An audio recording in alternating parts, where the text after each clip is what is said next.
Praise the Lord.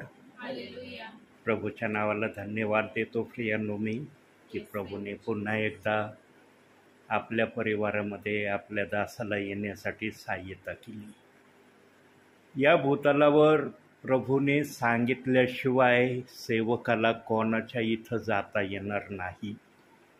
बघा, आल्याबरोबर तुम्ही म्हणाले 2 ते 3 दिवस आम्ही तुमची खूप वाट पाहिली आहे ना, बोलले ना तुम्ही. प्रत्येकाने वेगवेगळ्या प्रकारे आपले विचार मला सांगितले. प्रियांनो, सेवकाने कितीही ठरवलं ना की मला हे करायचंय ते करायचंय ना असं करायचंय, सेवकाच्या म्हणण्याने काय होणं शक्य नाही. देवाची मान्यता असली तर देवबाप त्या ठिकाणी कार्य करतो. आणि ज्या दिवशी मी तुमच्याकडे येणार होतो मंगळवारी, सगळी मी तयारी केली होती. सगळे वचनं, मेडिटेशन, सगळ्या गोष्टी रेडी होत्या. पण प्रभूने फक्त ठिकाण चेंज केलं होतं.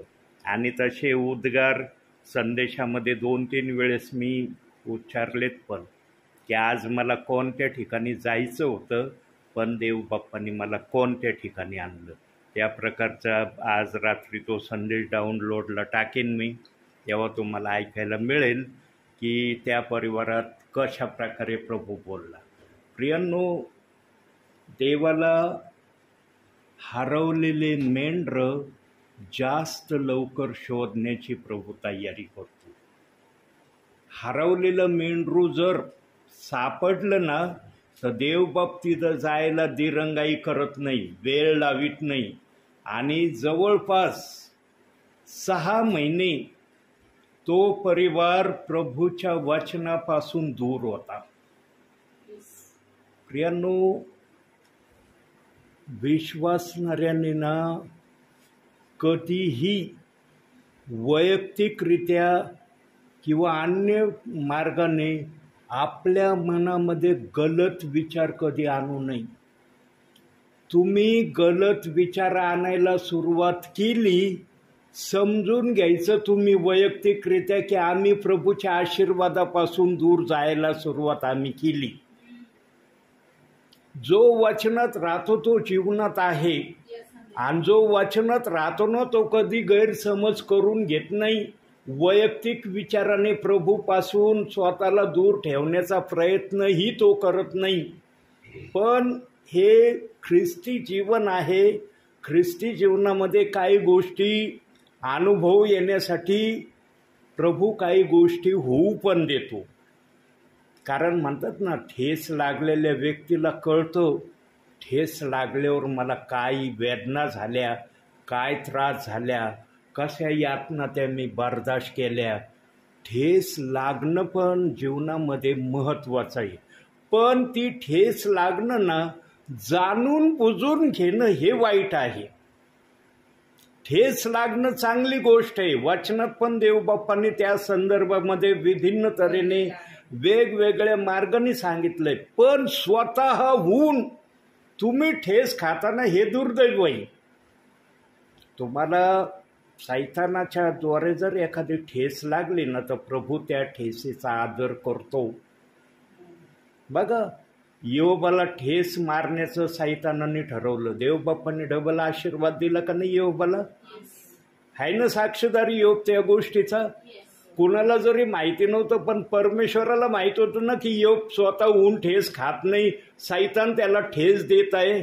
आणि जेव्हा ठेस योबाच्या सहनशक्तीच्या पलीकड घेण्याचा सैतानाने प्रयत्न केला, तेव्हा सैतानाला प्रभू येशू म्हणला, आता बाद झालं, पुरे झालं, आता याच्या पुढे योबाची परीक्षा मी तुला घेऊ देणार नाही. माझ्या दासाने माझ्या इच्छेप्रमाणे तुझ्या विरुद्ध तो वागला आहे. तुला मी सांगितलं होतं त्याच्या अंगाला हात लावायची मी परवानगी देत नाही. आता तू त्याच्या अंगाला हात लावायचा प्रयत्न करायला लागलेला आहेस, म्हणून आता योग तुझ्या हातात मी देणार नाही. तो माझा दास आहे, माझा विश्वासू आहे, सरळ व्यक्ती आहे, त्याचा बचाव मी करेन. आणि मग ज्यांनी ज्यांनी दोष दिले त्यांच्यासाठी योबाने प्रार्थना केल्या. फक्त 3 मित्रांसाठी प्रार्थना केल्या याचं उच्चारण आहे का त्या राज्यामध्ये फक्त 3घांनीच योबाला त्रास दिला असेल का? फक्त 3च लोक योबाच्या माग लागले होते का? बाकीचे सगळे शांत होते का? पण त्यांचं वर्णन केलं नाही. या 3 जणांचं वर्णन का केलं? कारण यांनी इतकं सहनशक्तीच्या पलीकडे योबाला बोलले ना, म्हणून परमेश्वराला ते मान्य झालं नाही.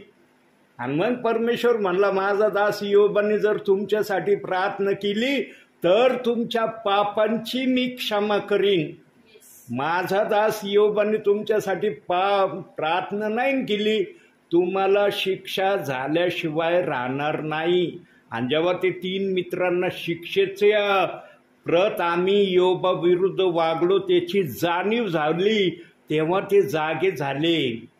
मनुष्य जागा पण कधी होतो? जेव्हा त्यांनी भयंकर स्वरूपाचं पाप केलेलं असतं ना, मग ते शारीरिक असो आत्मिक असो, त्यावेळेस तो खरबाडून जागा होतो आणि मग तो बचावासाठी शोध घेतो. पण आमचा प्रभू कनवळू दयाळू असल्यामुळं देव बाप्पाने त्या 3 मित्रांना वाचण्याचा पर्याय सांगितला. माझा दास योबाने प्रार्थना केली तर तुमचे पाप मी क्षमा करीन, अन्यथा तुमच्या पापाची शिक्षा देण्याचं मी ठरवलेलं आहे. प्रियांनो, हरवलेल्या मेंढरांकडे आमचा प्रभू गेला वचन सांगतं आहे ना. म्हणून मंगळवारी न येण्याचं कारण संदेशामध्ये मी सांगितलेलं आहे. हा एक विचार आला म्हणून सांगितलं छोटासा. आपण आपल्या भक्तीला सुरुवात करूया. प्रार्थनेने आपण आपल्या भक्तीची सुरुवात करू आणि आजची सुरुवातीची प्रार्थना ताई करतील. पवित्र पवित्र सेनाधीश परमेश्वर बापा, आकाशाच्या आणि पृथ्वीच्या निर्माण करते आमच्या जिवंत प्रभू परमेश्वर पित्या, आम्ही तुझ्या नावाला धन्यवाद देतो, तुझी स्तुती करतो, तुझी प्रशंसा करतो माझ्या देवा. कारण प्रभू परमेश्वर बापा, खरोखर माझ्या देव बाप्पा, आज खरोखर प्रभू तुझी योजना आम्हाला माहिती आहे प्रभू. आणि खरोखर बाप्पा, आम्ही सकाळपासूनच परमेश्वर बाप्पा की कालपासूनच परमेश्वर प्रभू की पास्टरांबद्दल आम्ही विचार करत होतो बाप्पा. पण प्रभू तुझ्या इच्छेनुसार कुठलीच गोष्ट घडत नाही माझ्या देव बाप्पा. होय माझ्या जिवंत प्रभू परमेश्वर पित्या, पास्टरांना तू आमच्यामध्ये पुन्हा एकदा घेऊन आलास माझ्या देव बाप्पा. त्याबद्दल तुझे आभार आणि उपकार मानते प्रभू. खरोखर प्रभू तुझं वचन सांगतं, ज्या जागेमध्ये 2 किंवा 3 तुझ्या नावाने हजर आहे उपस्थित आहे, त्या जागेमध्ये तू हजर आहेस माझ्या देवा. आज प्रभू तू आमच्यामध्ये आहेस माझ्या देवा. पवित्र आत्मा, आम्ही तुझं स्वागत करतो माझ्या प्रभू. खरोखर पास्टरांद्वारे प्रभू तू आमच्याशी बोल बाप्पा. आणि तुझं वचन आमच्या पावलाकरता दिवाण मार्ग करता प्रकाश असू दे माझ्या देव बाप्पा. तुझ्या वचनाद्वारे प्रभू आमचे आध्यात्मिक नेत्र उघडल्या जाऊ दे माझ्या देव बाप्पा. आणि जो कोणी प्रभू आध्यात्मिकरित्या झोपला असेल बाप्पा, आज तुझ्या वचनाद्वारे प्रभू परमेश्वर बाप्पा त्यांची नेत्र तुझी प्रकाशित केले जाऊ दे माझ्या देव बाप्पा. आणि खरोखर प्रभू तू आमच्याशी बोल माझ्या देव बाप्पा. खरोखर माझ्या देव बाप्पा, पास्टरांबरोबर तू आहेस माझ्या देवा. त्यांचं जाणं येणं तू आशीर्वादित करतोस माझ्या देव बाप्पा. त्याबद्दल तुला धन्यवाद देते माझ्या देव बाप्पा. तुझी स्तुती करते बाप्पा. खरोखर बाप्पा, तो अनादिकालापासून अनंतकालापर्यंत तूच परमेश्वर आहेस माझ्या देव बाप्पा. जितक्यांनी तुझ्याकडे पाहिले ते सर्व प्रकाशित झाले माझ्या देव बाप्पा. आणि आज खरोखर परमेश्वर तुझी प्रेम दया आमच्यावर आहे बाप्पा, की आजचा दिवस आम्ही बघत आहोत माझ्या देव बाप्पा. कारण प्रभू आज आम्ही पाहतो माझ्या देव बाप्पा, काश्मीरमध्ये जी काही आतंकवाद्यांनी लढाई चालू आहे बाप्पा, कित्येक लोक मरत आहेत माझ्या देव बाप्पा. पण प्रभू केवळ तुझी दया, तुझी कृपा, तुझा अनुग्रह आमच्यावर आहे माझ्या देव बाप्पा. म्हणून आमच्या मुखाने आम्ही तुझी स्तुती आणि आराधना करत आहेत माझ्या देव बाप्पा. आणि खरोखर बाप्पा, तुझ्या उपस्थितीमध्ये किती आनंद आहे परमेश्वरा. हा आम्ही याचा अनुभव आमच्या जीवनामध्ये आम्ही रोज आणि रोज घेत आहोत माझ्या देव बाप्पा. आज खरोखर बाप्पा पुन्हा एकदा मी तुला धन्यवाद देते बाप्पा घरासाठी. प्रभू खरोखर प्रभू परमेश्वर, तू आमचं दुःख आनंदामध्ये बदललंस माझ्या देवा. आज तू आम्हाला लाजेच्या ठिकाणी उंच केलंस बाप्पा. त्या उकिरड्याहून तू तुझ्या अधिपतींच्या रांगेमध्ये तू आम्हाला बसवलंस माझ्या देव बाप्पा. आणि खरोखर प्रभू आमचे दुःखाचे दिवस तू आनंदामध्ये बदललेस परमेश्वरा. त्याबद्दल तुझ्या आभार आणि उपकार मानते बाप्पा. हे घर आमचं नसून हे तुझं आहे माझ्या देव बाप्पा. आणि या घरामधून तुझ्या नावाला गौरव मिळत आहे बाप्पा. म्हणून आमचा सगळ्या जीवनाचा गौरव आम्ही तुला देतो बाप्पा. प्रभू आम्ही स्वतःला नम्र करतो, कमी करतो, पण तुझ्या नावाला उंच करतो माझ्या देव बाप्पा. प्रभू आमचे नको तू तुझे गौरव होऊ दे बाप्पा. आणि खरोखर परमेश्वर बाप्पा, आजचा संदेश आमच्यासाठी खरोखर बाप्पा आशीर्वादित आहे. म्हणून तुला धन्यवाद देते. पुढचा वेगळा समय तुझ्या हातामध्ये समर्पित करते. आणि नासरत येशूच्या नावामध्ये प्रार्थना करते, म्हणून पित्या तुम्ही ऐका. आमेन.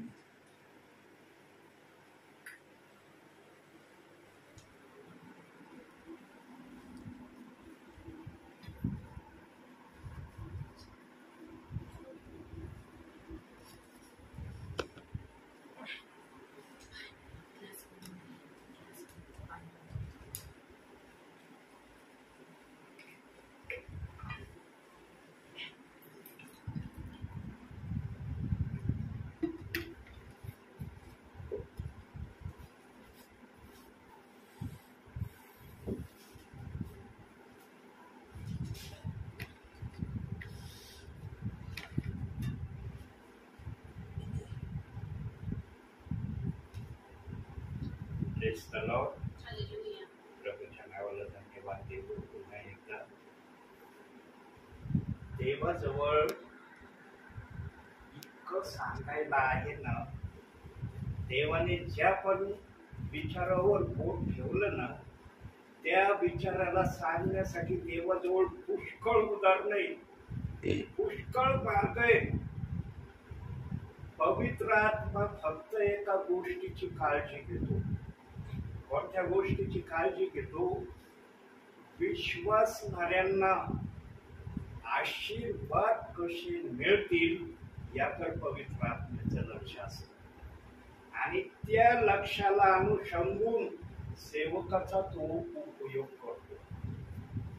सेवक फक्त बायबलची वचनं काढतो.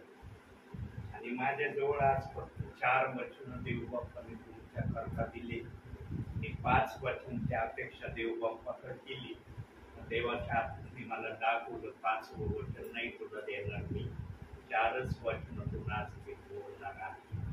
आणि प्रियांनो, जो सेवक ताजा मानना देतो ना, फ्रेश मानना, कधीही सेवकाने माझ्या मनाचा विचार सांगतो बरं का, माझं वैयक्तिक सांगतो. इतर कसं करतात मला नाही माहिती, पण माझा विचार सांगतो. मी पुष्कळ सेवकांचे संदेश ऐकतो. असं नाही की मी सेवकांचे संदेश ऐकत नाही, पण मी त्या सेवकांच्या संदेशातले जे काही वचन असतात ना, त्या वचनाला लिहून घेणं, त्याच्यावर परत रिपिटेशन मध्ये संदेश देणं, हे मी कधीच केलं नाही. मला ते मुळीच आवडत नाही. कारण देवाचा आत्मा जर एखाद्याच्या मुखातून त्या वचनातून बोललाय, त्याला अनुषंगून वचनाच्या आधारे तो बोललाय, त्याला रिपिटेशन मध्ये दुसऱ्या सेवकाने सांगणं हे मला तरी उचित नाही वाटत.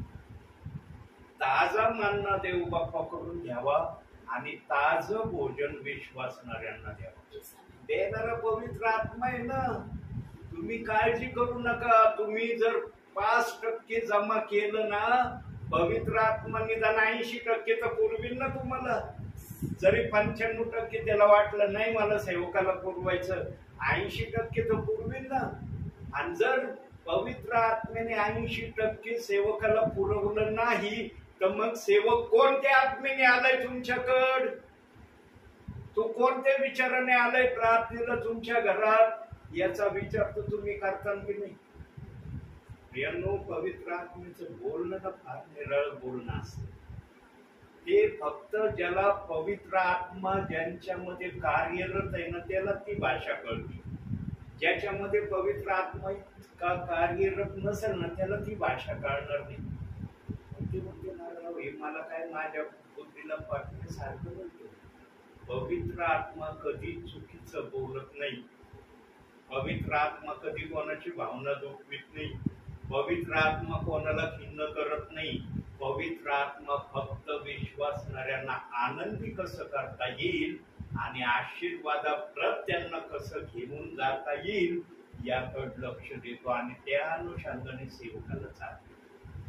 प्रियांनो, जीवनामध्ये फार चढ आणि उतार येतात, पण मनुष्य चढाच्या प्रसंगामध्ये जास्त देवाचा धावा होतो. उताराच्या प्रसंगामध्ये ना त्याला देवाची एवढी आठवण होत नाही. एवढी तो काळजीपूर्वक उतारामध्ये देव बाप्पाचं स्मरण करण्याची त्याला इच्छा होत नाही. काही जण असतात की ते चढापेक्षा उतारामध्ये जास्त देवाचं गौरवतात. प्रियांनो, चढामध्ये ना आम्हाला फक्त सहन करण्याची भूमिका आम्ही कशी घेतो याच्याकडे देव बाप लक्ष देतो. कधी कधी चढ आमच्या चुकीने येतात. कधी कधी वचनात सांगितलंय की देव बाप चढ देतो. बारक तू विश्वासणाऱ्याला मी चढ दिलं तर माझा विश्वासणारा त्या झाडाला कसं सहन करण्याचा प्रयत्न करतो.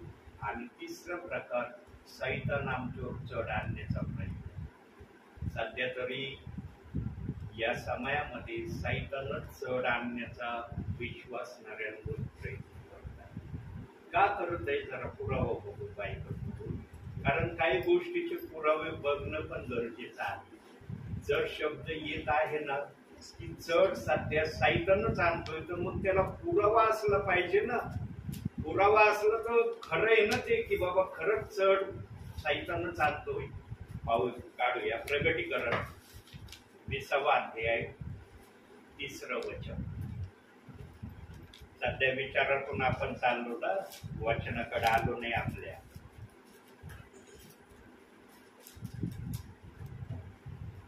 वचन 3रं 20वा अध्याय.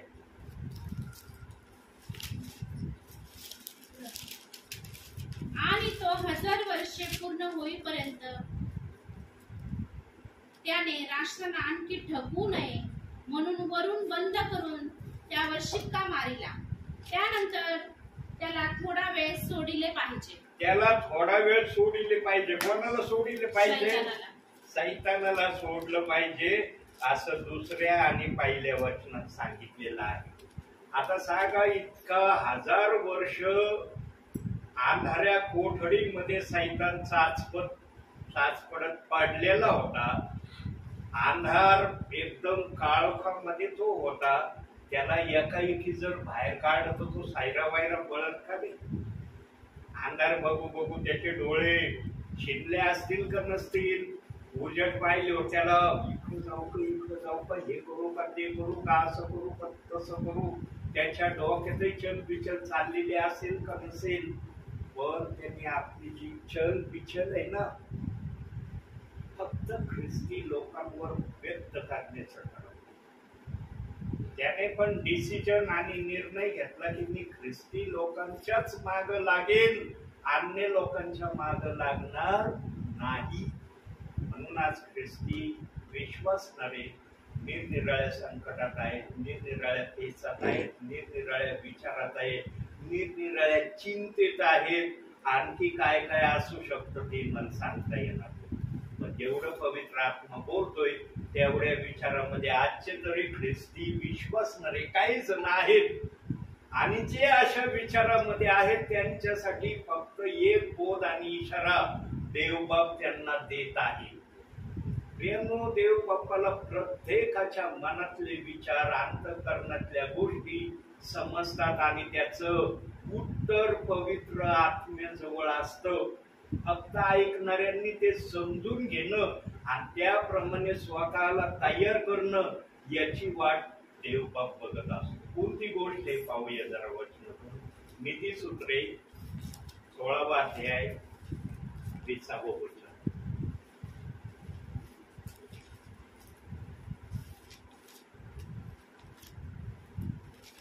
16वा अध्याय 20वा वचन. नीतिसूत्रे.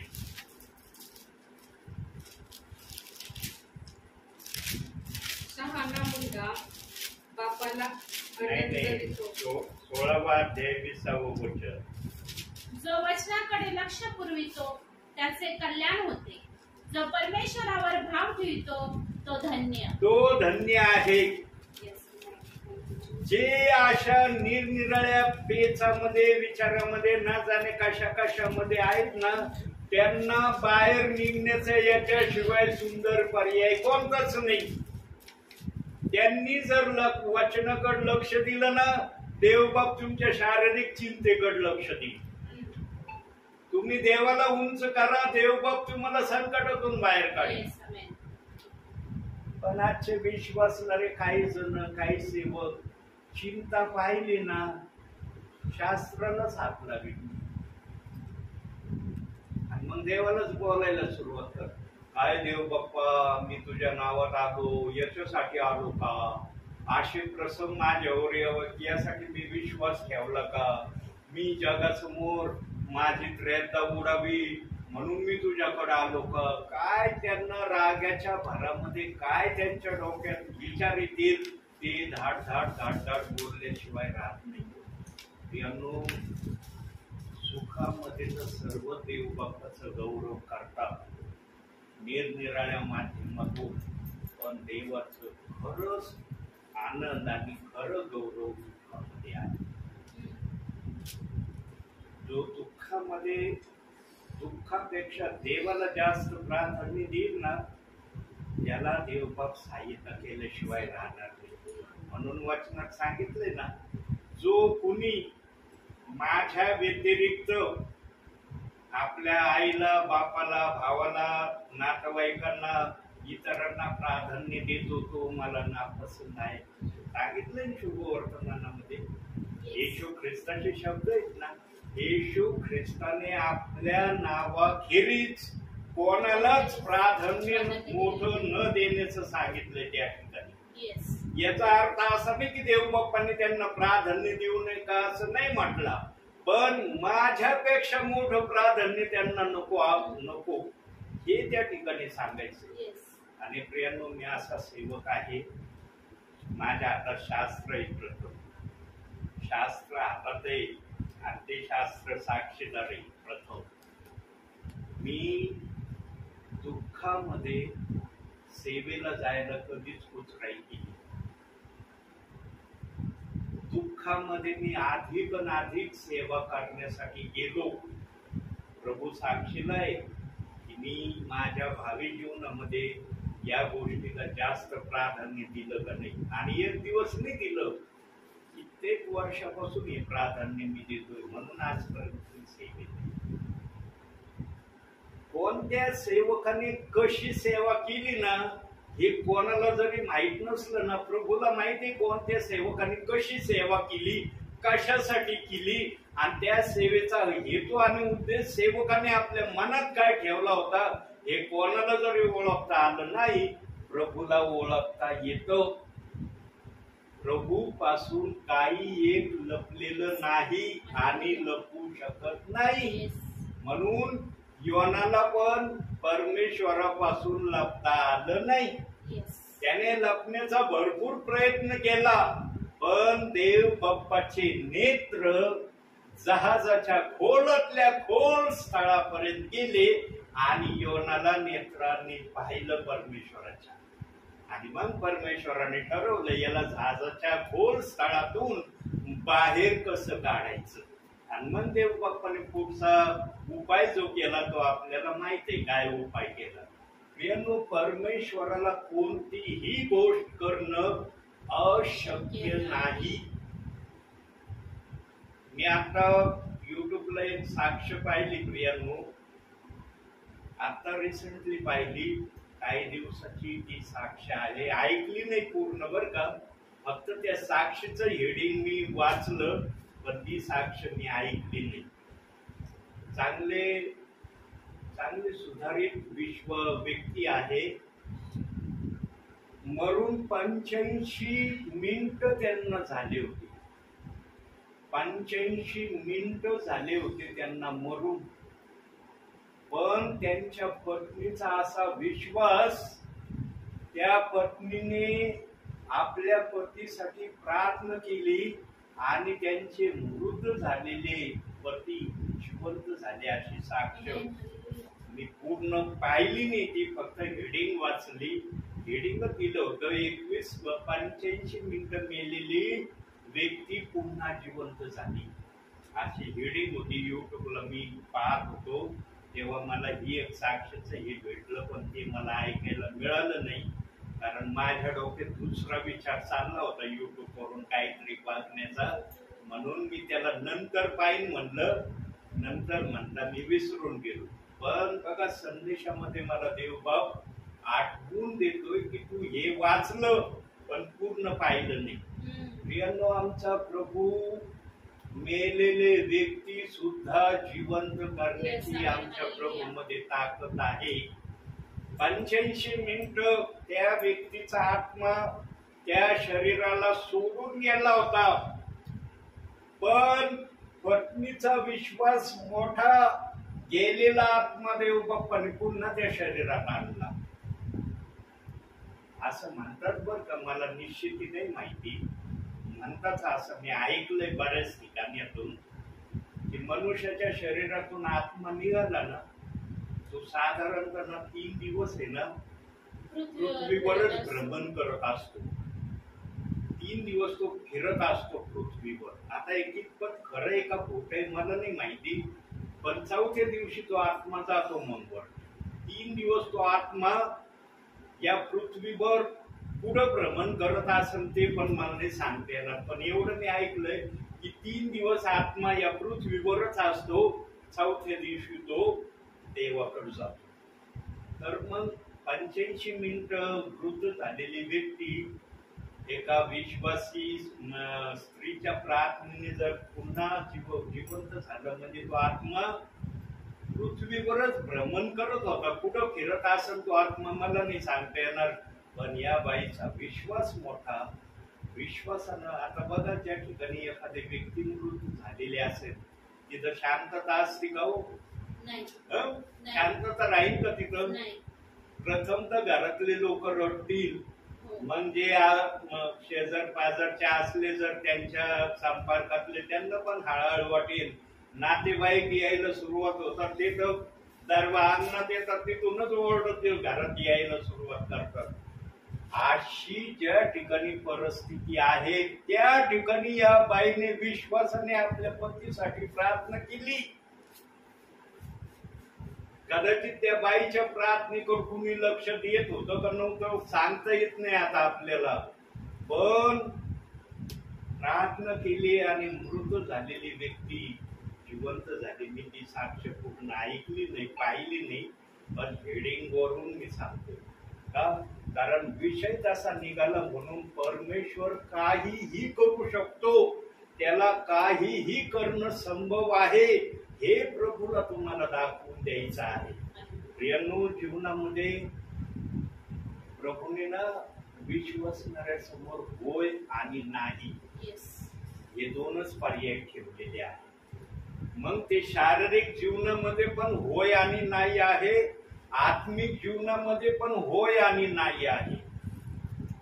दोन्हीही जीवनामध्ये दोनच प्रकारचे विचार देव बाप्पाने एक तर होय ठेवलाय, एक तर नाही ठेवलाय.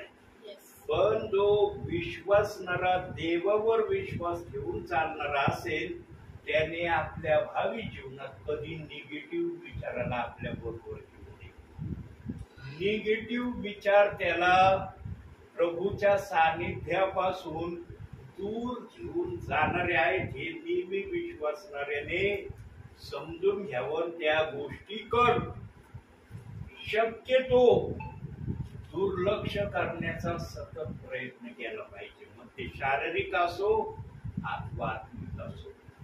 पण जो शारीरिक आणि आत्मिक दोन्ही गोष्टींमध्ये होय धरून चालतो ना प्रियांनो, त्याला जरी आशीर्वाद मिळायला वेळ लागला तरी हरकत नाही, पण त्याला आशीर्वाद मिळाल्याशिवाय राहणार नाही. हे सर्व समर्थ देव बाप्पाचा आश्वासन आहे. कारण जो झळ खातो ना त्याला देव बाप फळ दिल्याशिवाय राहत नाही. फळ देणं कधी आहे ते प्रभू शिवाय कोणाला सांगता येणार नाही. जोपर्यंत आमची परिस्थिती देव बाप बदलीत नाही तोपर्यंत आम्हाला प्रभूशी विश्वासू राहायचं. आणि याचं चांगलं उदाहरण योगापेक्षा दुसरं कोणतं देता येणार नाही. इतक्या कठीण परिस्थितीतून योग गेला, पण योगाने देवाला सोडलं नाही. हा देवाशी त्याने वादविवाद केला, संभाषण केलं, देवाला काही प्रश्न विचारले, तो भाग वेगळा आहे. कारण टेन्शन मध्ये मनुष्य काही पण करतो. आणि ते योगाने का केलं माहितीये का? कारण प्रभू परमेश्वराला हे दाखवायचं होतं, तू साधारण माणूस आहेस, तू जरी हे सगळं बर्दाश्त करतोस ना, पण तुझ्यामध्ये साधारण मनुष्याची वृत्ती आहे हे तुझ्या या बोलण्यातून सिद्ध होतंय. मी सर्व समर्थ देव आहे. Yes, amen. Hallelujah. हे देव बाप्पाला त्या ठिकाणी प्रकाशित करायचं होतं, म्हणून योबाला बोलण्यासाठी देव बाप्पाने थांबवलं नाही. बोल, तुला काय बोलायचंय, काय तुझ्या मनात असेल ते बोलून मोकळा हो, पण ते ओझर हृदयात घेऊन चालू नको. आणि दिसतं आम्हाला योबाच्या पुस्तकामध्ये 40 अध्यायापर्यंत योबाने परमेश्वराशी वादविवाद केलेला आम्हाला दिसतो. आणि साधारणतः 18-19 अध्यायापासून त्याने या गोष्टीला आरंभ केला, आलटून पालटून. आता एवढा धीराने दुःख सहन करणारा जर परमेश्वराशी त्याने वादविवाद केला, यातून प्रभू परमेश्वराला विश्वासणाऱ्यांना काय दाखवायचंय किंवा काय बोध करायचा होता की योब हा एक साधारण व्यक्ती आहे, पण त्याच्यामध्ये सहन करण्याची शक्ती किती आहे, ही शक्ती योबामध्ये जी आहे ती शक्ती तुम्ही पण धारण करा. आम्हाला हा बोध आणि इशारा आहे योबापासून की योबाने जर एवढं सहन केलं तर आमच्यावर चूटफूट आलेला आम्ही सहन करू नये का? जो संकटामध्ये देव बाप्पाशी बोलत नाही ना प्रियांनो, त्यांना फार लवकर आशीर्वाद देव बाप्पा. जो संकटामध्ये देवाशी एखादा का होईना आपण शब्द बोलतो ना, त्याला पण आशीर्वाद देव बाप देतो, पण थोडे उशिरा देतो. का उशिरा देतो? कारण त्याने परमेश्वराला रागाच्या भरात बोललेलं असलेलं असतं म्हणून. बघा, योबाने पण बोललं म्हणून योबाला पण आशीर्वाद केव्हा मिळाले? जेव्हा त्याचा प्राण काढून घेण्याची तयारी सैतान करायला लागला, तेव्हा योबाचे आशीर्वाद देण्याचं प्रभूंनी ठरवलं. तोपर्यंत योबाला सहन करण्याचं सांगितलं. त्याने पण परमेश्वराशी वादविवाद केला, वचनात सांगितलेलं आहे. पण देवाने तो वादविवाद सोडून दिलेला आहे. तो वादविवाद जर परमेश्वराने मनात ठेवला असता तर डबल आशीर्वाद आले असते का योबासाठी? योग जर आपलं परमेश्वर जर चिडला असता तर परमेश्वराने डबल आशीर्वाद दिले असते का योबाला? म्हणून प्रियानो, भावी जीवनात आम्ही काही गोष्टी समजून उमजून चालण्यासाठी स्वतःला नेहमी तयार ठेवायचं. पाहूया आपण आता आपल्या वचनाकडे येऊया. आज याच अनुषंगातून जो विचार आपण ऐकला त्याच विचाराला अनुषंगून आजचं वचन पण आहे आपल्यासाठी. पहिलं काढूया नीतिसूत्रे 19वा अध्याय 27 वचन.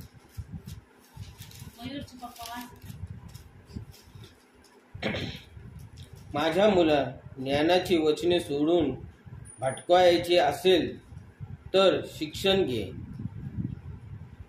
शिक्षण घेणे व सोडू दे. माझ्या मुला, ज्ञानाची वचने सोडून भटकावायचे असले तर शिक्षण घेणे सोडून दे. तुला भटकायचं असलं ना, माझ्या विचाराने चालायचं नसलं, माझ्या सांगण्याप्रमाणे वागायचं नसलं, माझ्या सांगण्याप्रमाणे कृती करायची नसेल तर माझ्यापासून तू निघून जाऊ शकतो. देव बाप्पाला फक्त ऐकणारे प्रियजन प्रिय वाटतात.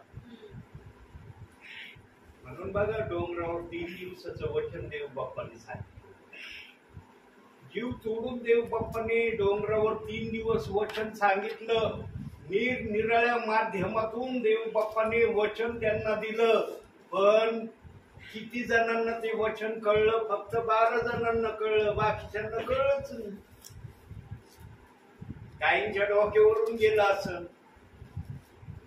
काही भुकेमुळं, अरे जाऊ द्या, लय भूक लागली, बोलतोय बोलू द्या, लक्ष द्यायचं नाही. म्हणून देव बाप्पांनी पण डोंगरावर जेवढे वचन ऐकायला तिथं होते एकालाही उपाशी पाठवलं नाही. जेवण करून त्यांना पाठवलं, पण दुर्दैव जे जेवून गेले त्यांनी देवाच्या सांगण्याप्रमाणे केलं. बघूया जरा वचनातून हा विचार आपण. योहान शुभवर्तमान 6वा अध्याय 60 पासून जरा वाचा खाली वचन. योहान 6वा अध्याय 60 पासून साधारणतः 65 पर्यंत वचन वाचा. संशय धरणारे शिष्य. त्यांच्या शिष्यांपैकी पुष्कळ जण हे ऐकून म्हणाले, हे वचन कठीण आहे, हे कोण ऐकून घेऊ शकतो? आपले शिष्य याविषयी कुरकुर करत आहेत. हे मनात ओळखून येशू त्यांना म्हणाला, ह्यामुळे तुम्ही अडखळता काय? मनुष्याचा पुत्र पूर्वी जेथे होता तेथे जर तुम्ही त्याला चढताना पाहाल तर आत्मा हा जिवंत करणारा आहे, देहापासून काही लाभ नाही. मी जी वचने तुम्हाला सांगितली आहेत ती आत्मा व जीवन अशी आहेत, तरी विश्वास ठेवत नाही असे तुमच्यामध्ये कित्येक आहेत. कारण विश्वास न ठेवणारे कोण आणि आपल्याला धरून देणारा कोण हे येशूला पहिल्यापासूनच ठाऊक होते. मग तो म्हणाला, याच कारणास्तव मी तुम्हाला सांगितले की पित्याने कोणाही मनुष्याला तशी देणगी दिल्यापासून तो माझ्याकडे येऊ शकत नाही. यावरून त्यांच्या शिष्यांपैकी पुष्कळ जण परत गेले आणि ते पुन्हा कधी त्यांच्या बरोबर चालले नाहीत. म्हणून येशू 12 शिष्यांना म्हणाला, तुमचीही निघून जाण्याची इच्छा आहे काय? शिमोन पेत्राने त्याला उत्तर दिले, प्रभूजी, आम्ही कोणाकडे जाणार? सार्वकालिक जीवनाची वचने आपणाजवळ आहेत आणि आम्ही विश्वास ठेवला आहे व ओळखले आहे की देवाचा पवित्र तो पुरुष आपण आहात. येशूने त्यांना उत्तर दिले, तुम्ही 12 जणांना मी निवडून घेतले नाही काय? तरी तुमच्यातील एक जण शैतान आहे. हे तो शिमोन इस्करियोत याचा मुलगा यहुदा याच्याविषयी बोलला, कारण तो 12 जणांपैकी एक असून त्याला धरून देणारा होता. 66व्या वचनापर्यंत सांगितलं की पुष्कळ जण, म्हणजे पुष्कळ म्हणण्याऐवजी सगळेच 12 जण सोडून बाकी सगळेच जण निघून गेले. आता जर 5,000 देव बाप्पाने त्या ठिकाणी जीव घातलेलं होतं असं वचन सांगतं, तर मग 5,000 मधून तिथं पुरुषाची संख्या 5,000 सांगितली होती, स्त्रियांची मुलांची संख्या तिथं दिलेली नाही.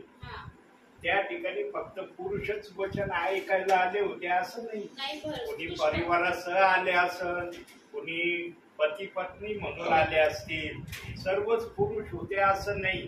पण देवबाप म्हणतो की 12 जणांशिवाय एकही जण देव बाप्पाचं ते वचन स्वीकारायला तयार झाला नाही. जेवले आणि कधी आम्ही निघून जातो. येशू म्हणला असं, मी वचन सांगितलं त्याप्रमाणे किती जण करायला तयार आहे? सगळे म्हणले असतील हे वचन फार कठीण आहे, हे कोण पाळील, हे कोणाच्यानी पाळणं शक्य आहे, असं बोलू बोलू सगळे जण निघून गेले. एक जणही थांबला नाही. पण 12 जण मात्र त्या ठिकाणी थांबले. असं देव बाप्पाचं वचन आपल्याला शिकवितं. यानो, दुःखामध्ये देवाचा गौरव जो करतो ना, तो देवाला सर्वात प्रिय व्यक्ती वाटतो. तुम्ही सुखामध्ये जर देवाचं गौरव करायला टाळमटाळ केली ना, देवबाप्पी मान्य करील. पण दुःखामध्ये तुम्ही जे काही देवबाप्पाचं गौरव कराल ना, त्याचं प्रतिफळ तुम्हाला कधी कधी देवाला वाटलं तर तत्क्षणी देवबाप प्रतिफळ देईल.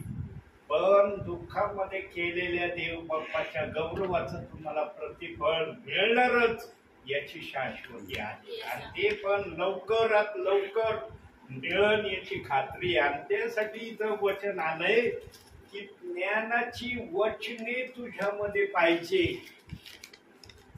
आता ज्ञानाची वचनं कशी येतील आमच्यामध्ये? आम्ही वचनाकडे गेलं पाहिजे का वचन आमच्याकडे आलं पाहिजे? आम्ही वचनाकडे गेलं पाहिजे. बरोबर. आम्ही जर वचनाकडे गेलो तर वचन आमच्याकडे येईल ना. येस. आम्ही वचनाकडे नाही गेलो तर वचन तर आपल्या जागेवर आहेच. ते तर जाण्याचीच प्रतीक्षा करते मनुष्याच्या हृदयामध्ये. पण आम्ही त्याला स्वीकारायची तयारी दाखवली नाही तर ते जागच्या जागेवरच थांबणार आहे. आणि जो कोणी ज्ञानाची वचनं घेण्याची तयारी दाखवतो त्याला देवबाप आशीर्वाद देण्याचं ठरवतो. पण जो ज्ञानाची वचने घेण्यापासून स्वतःला वारंवार प्रभूच्या वचनापासून दूर आणि दूर दूर आणि दूर ठेवण्याचा प्रयत्न करतो त्याला देवबाप म्हणतो माझी वचन तुला नाही ना घ्यायचं, मला सोडून दे. माझं वचनच तुझ्यात राहू देऊ नको. यानो वचनामध्ये राहणाऱ्या व्यक्तीला जीवन मिळतं. आमेन. हालेलुया. त्याच्यासाठी स्वर्गाचा दरवाजा 24 तास उघडा आहे. जरी पेत्र त्या दरवाजेवर उभा असलं तरी पेत्र पण त्याचं स्वागत करून त्यांना आत पाठवणार आहे. पण जो कोणी ज्ञानाची वचने स्वीकारितो ना त्याला पण एक गोष्टीचा बोध आणि इशारा देवबाप देतो. काय बोध आणि इशारा देतो?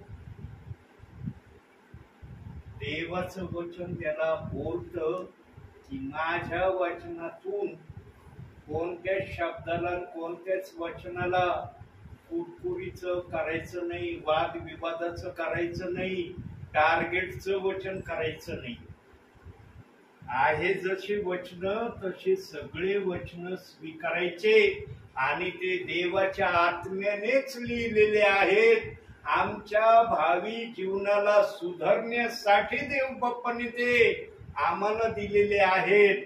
मग देव बाप्पाने जसे पण दिलेत त्याचा आम्ही आदर आणि स्वीकार करणं आमचं आद्य कर्तव्य. आज आहे का असं?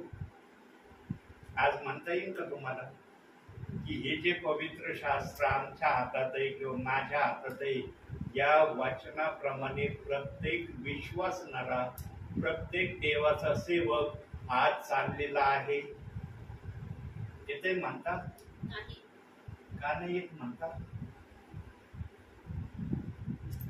जिथं देवाच्या आत्म्याच्या वचनाची शंका काढली ना तिथं त्याला त्या वचनाप्रमाणे चालायला अडखळण निर्माण झालं. अहो तुम्हाला काय अधिकार आहे देवाच्या वचनाची शंका काढायचं? देवाने आपल्या गौरवासाठी ते ठेवलंय. देव तुम्हाला समजत नाही देवाकडे मागा. देव बाप्पा मला हे कळत नाही, सांग मला समजावून. हे असं तू बोललास कोड्यात बोलला पण ते माझ्या डोक्याच्या बाहेरचं आहे. मला ते कोड तुझं समजत नाही. तुझं कोड काय ते मला उलगडून सांग. देवाच्या कोड समजून घेण्याऐवजी या वचनाच्या विरोधातच चालले. स्वतः तर चालले तर इतरांना पण विरोधात करत आहेत का नाही? आज सर्वात जास्त वचनाची निंदा जर विश्वासणाऱ्यांमध्ये आहे ती सेवकांमुळे आहे. मी बोलत नाही माझं मनचं, हे मी माझ्या मनचं विधान बोलत नाही, त्याला बायबलचं वचन साक्षीदार आहे. आणि इतकं कडू वचन आहे ते सेवकासाठी, फार कडू वचन आहे ते. तेच वचन साक्षीदार आहे. आणि म्हणून आज बोलायला घाबरत नाही की आज विश्वासणारे देवाच्या एका वचनाच्या विरोधात जर चाललेत ना सेवकांच्या सांगण्यामुळं चालले, अन्यथा ते नसते चालले.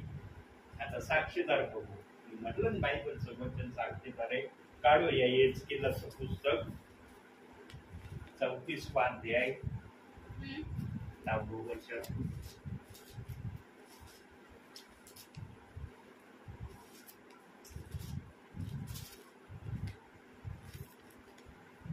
प्रभू परमेश्वर म्हणतो पहा, मी मेंढपाळाच्या विरुद्ध आहे. त्याच्यापासून मी आपल्या मेंढरांचा हिशोब मागेन. माझा कळप चारण्याची त्यांना मी बंदी करेन. कारण त्यांना स्वतः चरायला मिळणार नाही. मी आपली मेंढरे त्यांच्या तोंडातून सोडवीन, म्हणजे यापुढे ती त्यांना भक्षण करण्यास सापडणार नाही. कारण प्रभू परमेश्वर म्हणतो, पहा, मी स्वतः आपल्या कळपाचा शोध करीन, त्यांना मी हुडकीन. 34व्या वचनात सांगितलंय आणि सुरुवातीचंच वाक्य आहे. त्या वचनाची सुरुवात कशी आहे? प्रभू परमेश्वर म्हणतो. आहे ना तिथं शब्द ते दिलाय ना? का तिथं म्हणलंय सेवक म्हणतोय? प्रभू परमेश्वर म्हणतो. पहा, त्या अर्थी प्रभू परमेश्वर म्हणतो, त्या अर्थी ते प्रभू परमेश्वराच्या नजरेमध्ये दोषी आहेत का चांगले? दोषी. खाली सांगितलंय मग मी मेंढपाळा विरुद्ध आहे. मेंढपाळ म्हणजे कोण? पाळक, सेवक, दास, आहे का नाही? हे नावच पाळकांना. यांनो, कधीही सेवकाने प्रभू परमेश्वर त्याच्या विरोधात उभा राहील असं वागण्याची प्रक्रिया प्रभूला कधीच कोणत्या सेवकाने दाखवू नये. जो सेवक नेहमी आपल्या जीवनामध्ये प्रभू परमेश्वराच्या मुखातून आपल्यासाठी अपशब्द न निघण्यापासून वाचण्याचा प्रयत्न करतो ना, तो सेवक गोल्डन सेवक आहे. जो सेवक प्रभू परमेश्वराच्या नजरेमधून आपल्यासाठी वाईट शब्द ऐकून घेतो, त्या सेवकाची किंमत प्रभू समोर काय हो? काय किंमत आहे प्रभू समोर? त्या सेवकाची किंमत काहीच नाही. यांनो, कधीही आमची किंमत देवाच्या नजरेत कमी होईल असं वागू नका. आजच्या समयामध्ये आजची गरज काय आहे माहिती का? आता ध्यान देऊ नाही का? आजची गरज काय आहे प्रभूची विश्वासणाऱ्यांसाठी? प्रभू ओरडून ओरडून विश्वासणाऱ्यांना सांगतोय आज, हे बघा, एका ठिकाणी जर आवाज झाला ना या गोष्टीचा, समजून घ्यायचं देव बाप्पाचं ते वचन पूर्ण होत आहे. आणि देव बाप्पाला जर वाटलं तर देव बाप्पा फार ठिकाणी हे ओरडून ओरडून सांगण्याची पण देव बाप्पामध्ये हिंमत आणि शक्ती आहे. विश्वासणाऱ्यांना आज देव बाप्पाचं काय आव्हान आहे माहितीये?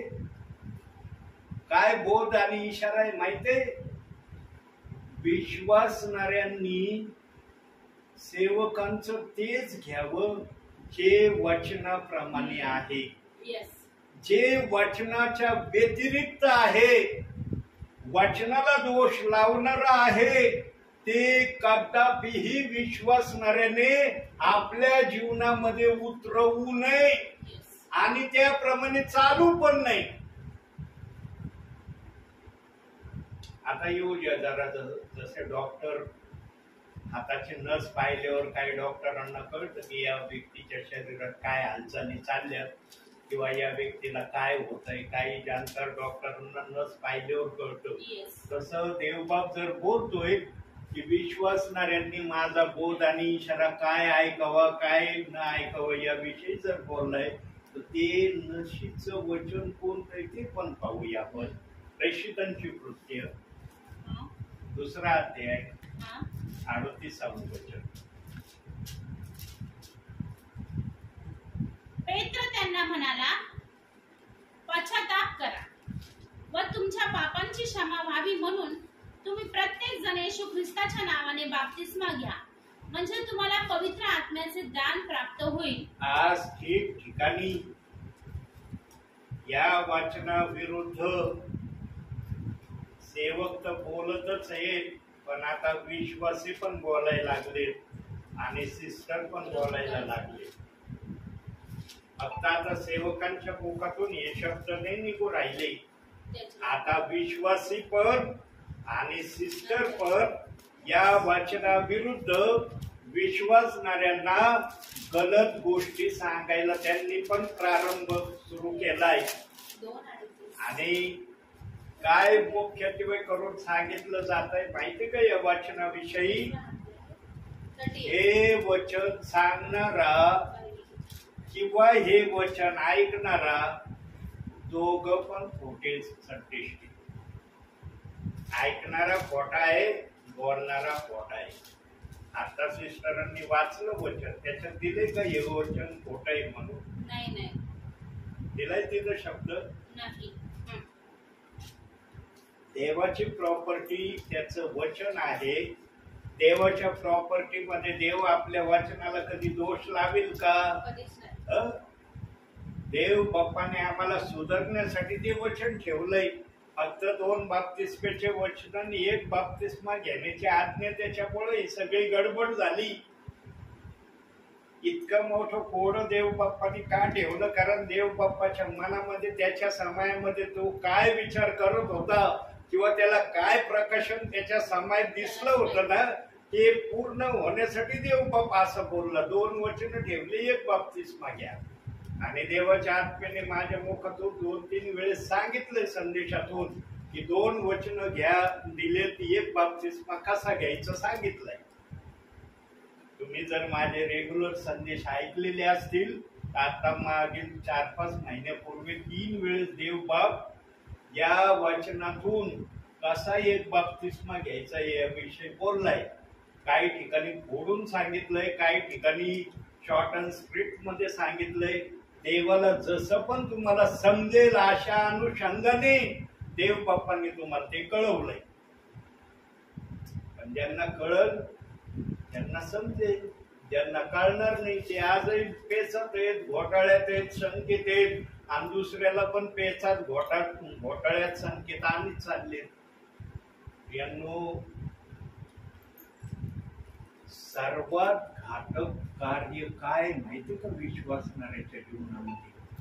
सर्वात घातक कार्य जो कुणी विश्वासणाऱ्यांना देवाचं वचनापासून वंचित करतो ना, हे सर्वात घातक कार्य प्रभूच्या नजरेमध्ये आहे. मग ते कार्य सेवक करो, ते कार्य ब्रदर करो, ते कार्य सिस्टर करो, ते प्रभूच्या नजरेत घातक आहे.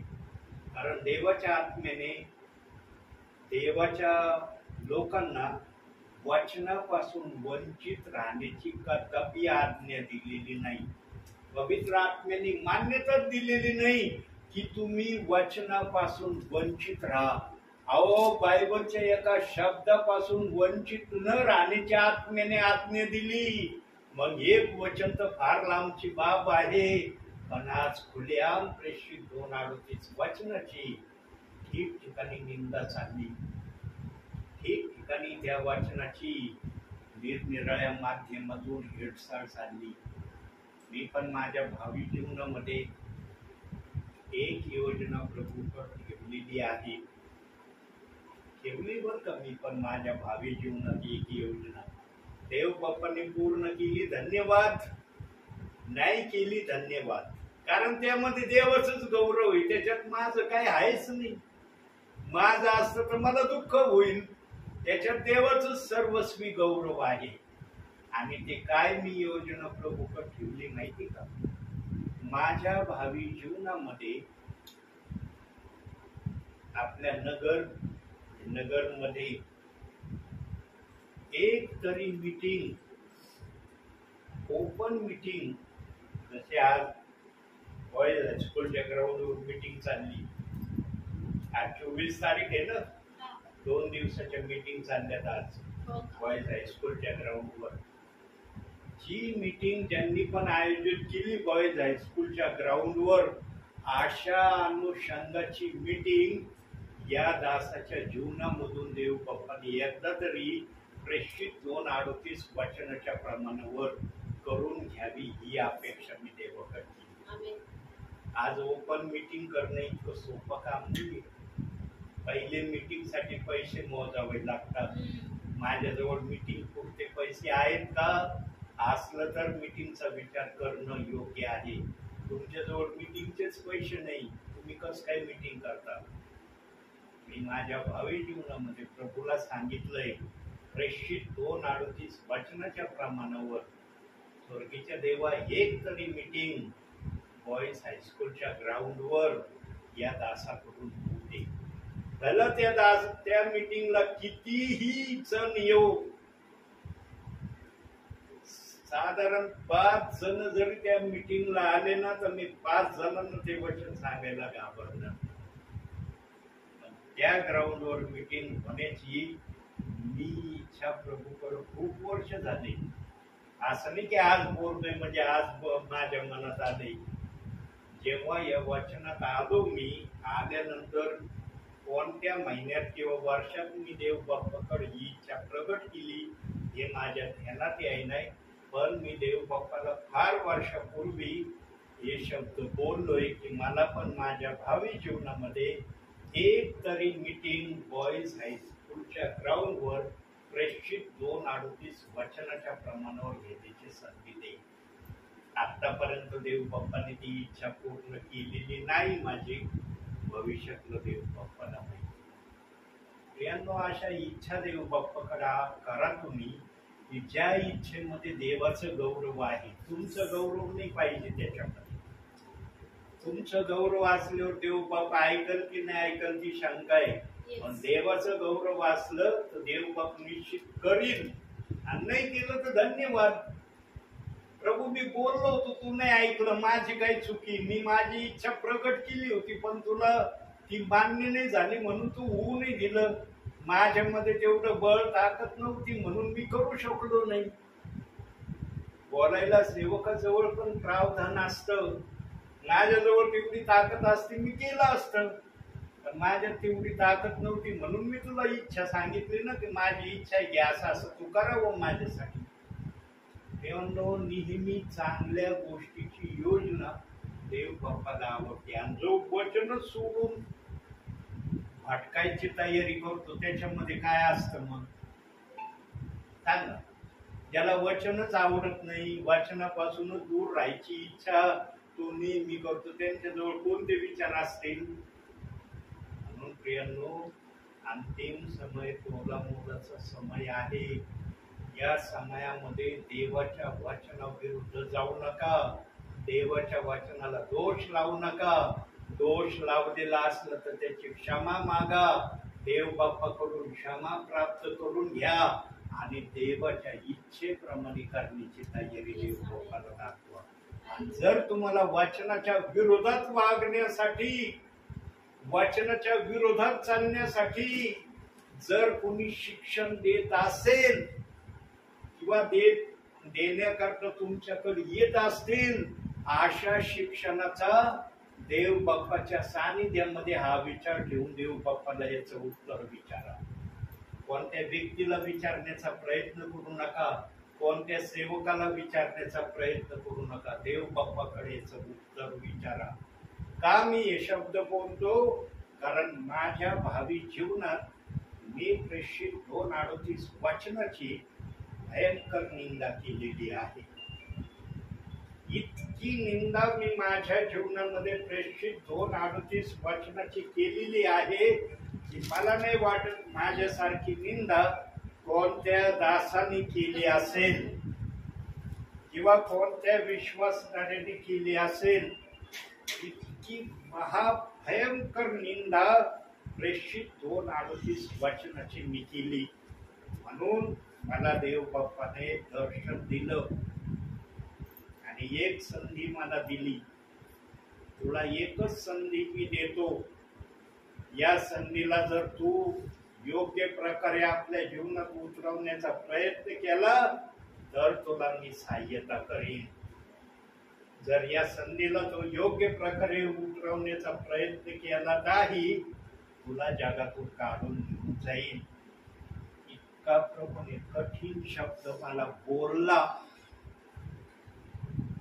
माझे मागील संदेशामध्ये मी याविषयी बोललोय, जसं देवाने मला बोलण्यासाठी सांगितलं त्या प्रकारे मी बोलायला घाबरलो नाही. त्यामुळं कधी वाचनाचे दोषी म्हणून देवाच्या दरबारात जाण्याची इच्छा करू नका. मी देवाच्या वाचनाविषयी निर्दोष आहे. मी बायबलच्या कोणत्याच वचनाला दोष लावला नाही. प्रभूच्या दरबारात मी वचनाला दोष न लावणारा म्हणून प्रभू समोर उभा राहील. जो वचनाला दोष न लावणारा म्हणून प्रभूच्या दरबारात उभा राहील ना, त्याने कितीही पाप केलेले असले ना, त्याच्या पापावर देवबाप तिथं पांघरून झाले प्रत्यक्षरित्या. इथं तर शारीरिक जीवनात देवबाप घालतोय, पण वरती आत्मिक पापाचं जे काय ओझ आहे त्याच्यावर पण पांघरून घातलं जाईल. का घातलं जाईल? कारण शेवटच्या घटकेला का होईना तुम्ही बायबलच्या वचनाला दोष न लावणारे बनले म्हणून. अंतिम समयामध्ये शेवटची गोल्डन संधी सर्व विश्वासणाऱ्यांना, सर्व सेवकांना आहे. देवाचं वचन एकाला संधी देत आणि एकाला सोडून देत असं नाही. सर्वांना संधी आहे. देवाने कुठंच मान्यता दिलेली नाही की माझ्या वचनाला दोष लावा. कुठं देवाच्या आत्म्याने ही भविष्यवाणी केलेली नाही की माझ्या एखाद्या वचनाला दोष लावला तरी मला ते आवडेल.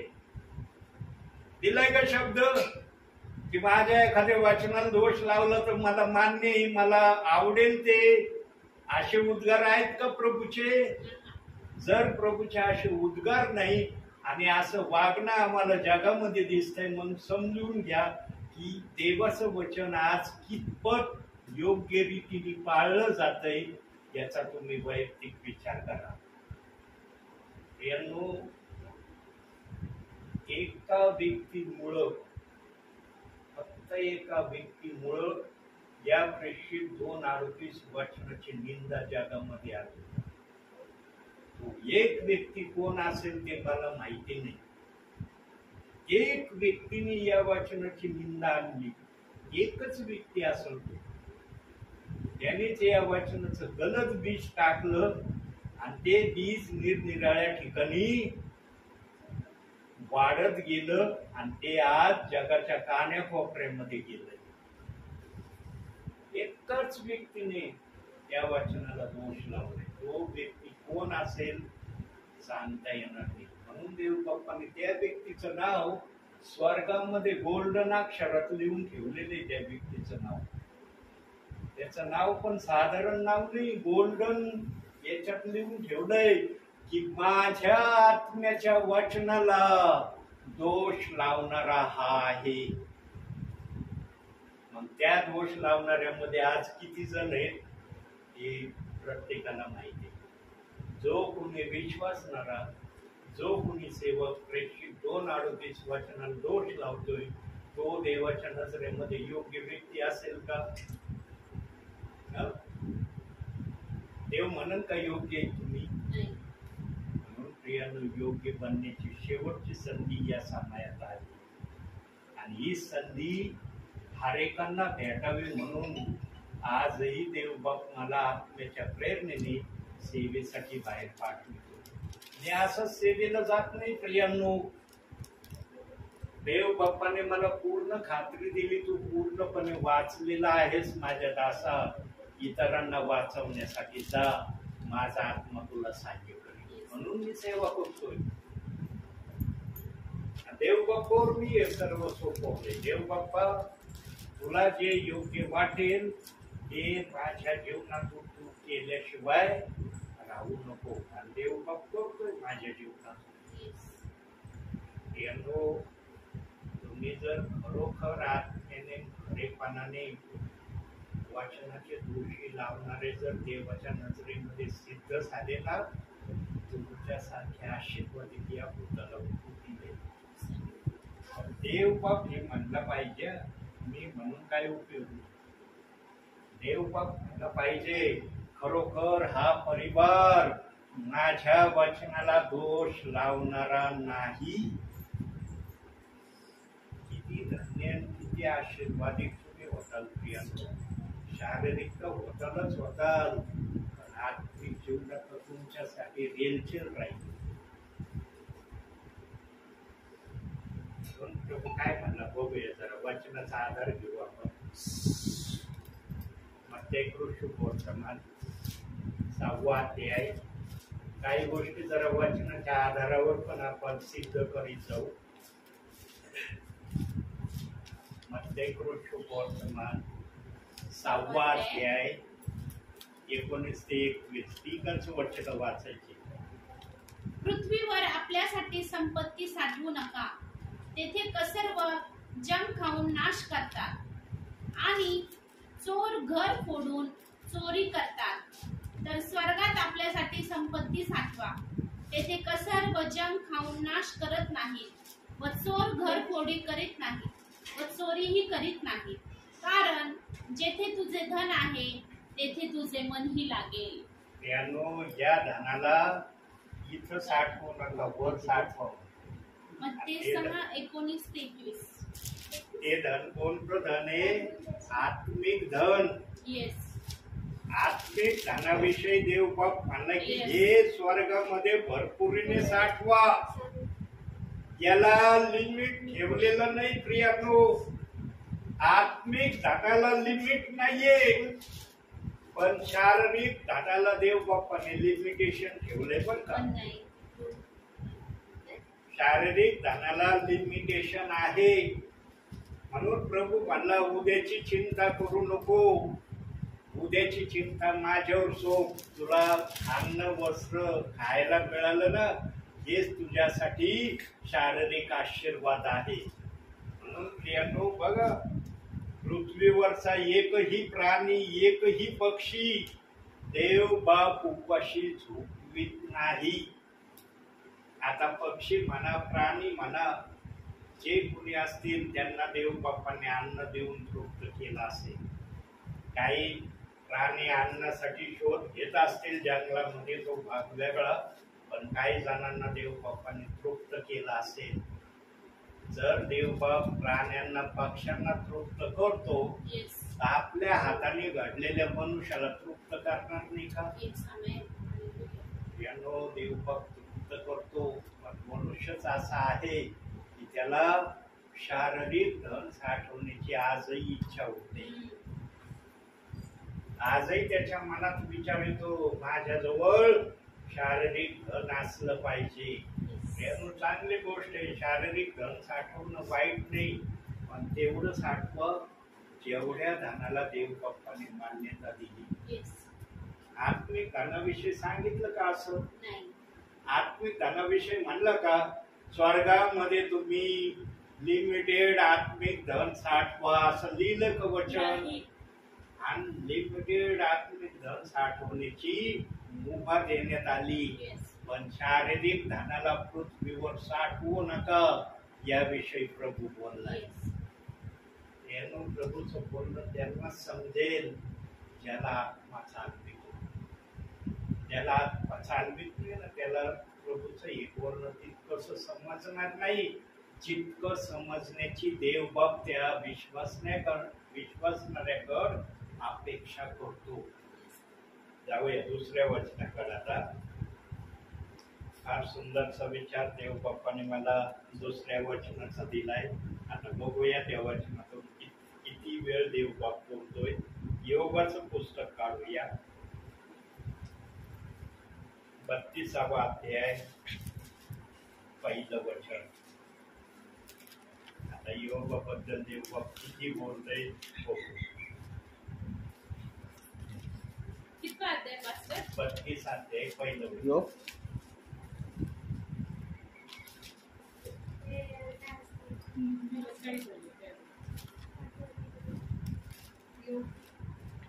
वचन. वचन पास्टर.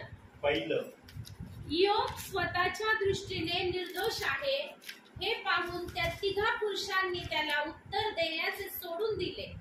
मग राम एकच वचन वाचायचं. बर. 3 व्यक्ती योग जे पण प्रश्न करायचे त्याचं उत्तर द्यायला लगेच तयार राहायचे. हा.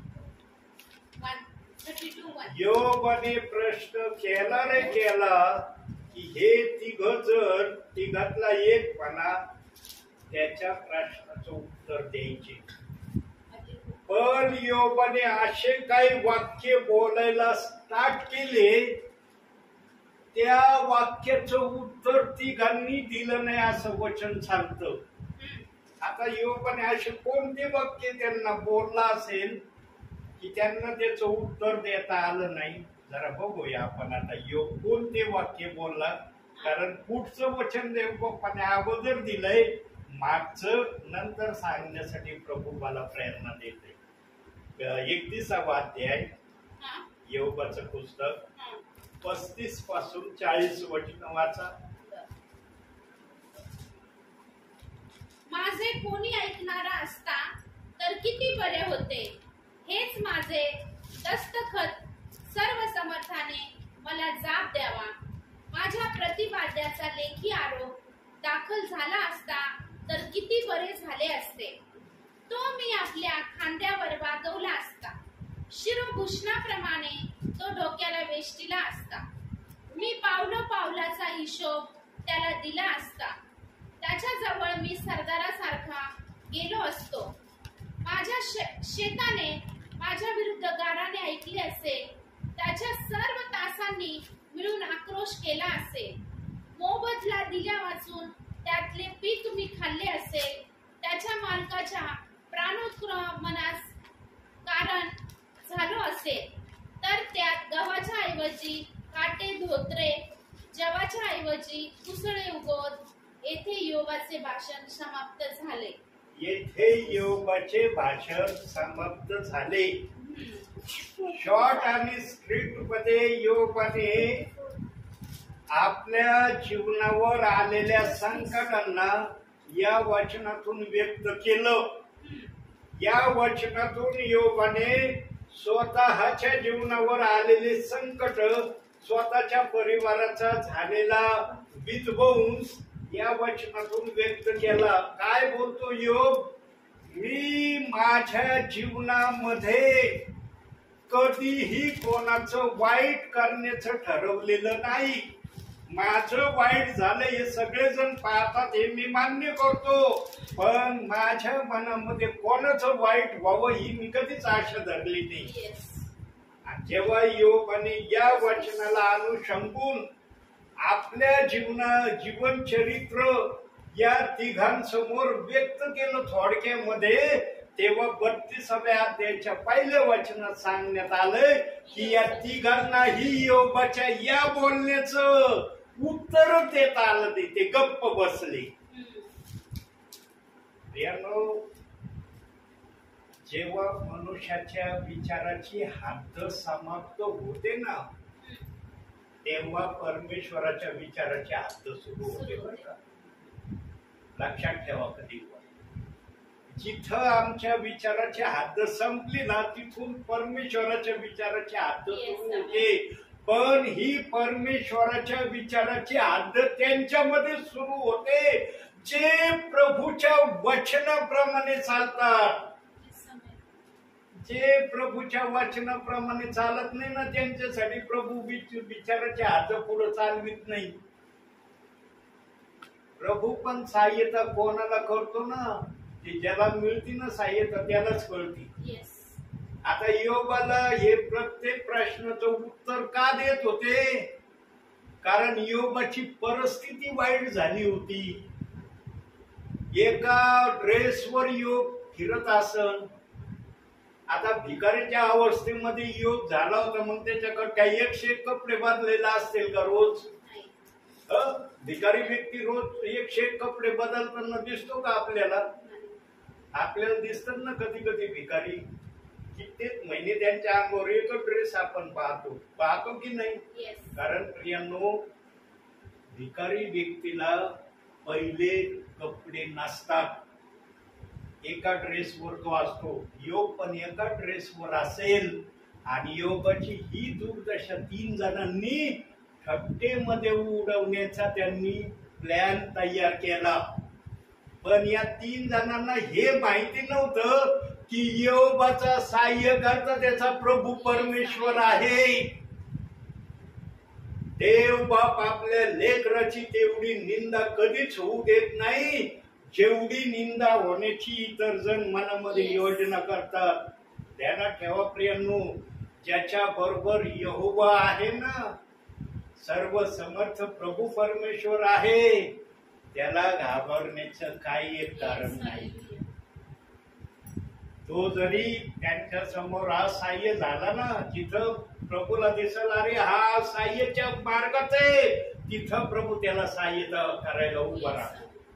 आणि जेव्हा योबाने हे 6 वचन त्यांना वाचून दाखवले ना, 6 वचनापैकी एकाही वचनाचं उत्तर या तिघांना देता आलं नाही.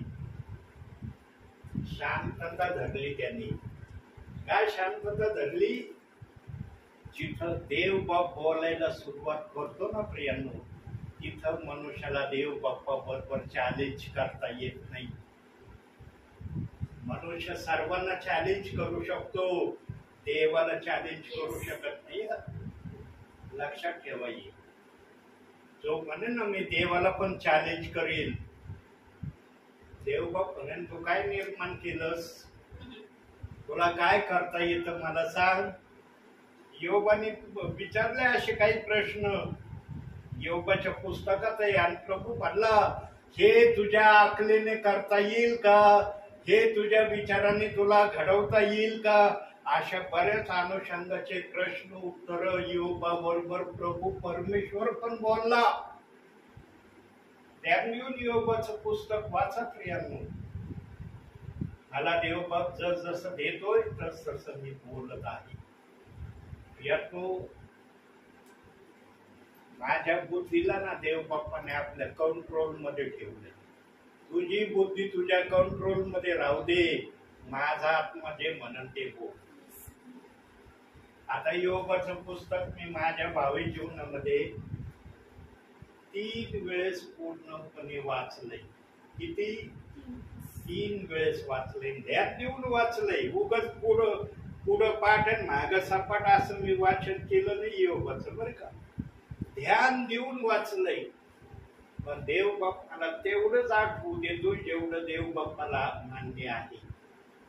आणि तेवढंच बोलायला मला प्रभूचा आत्मा सांगतोय जेवढं आत्म्याला योग्य वाटतंय.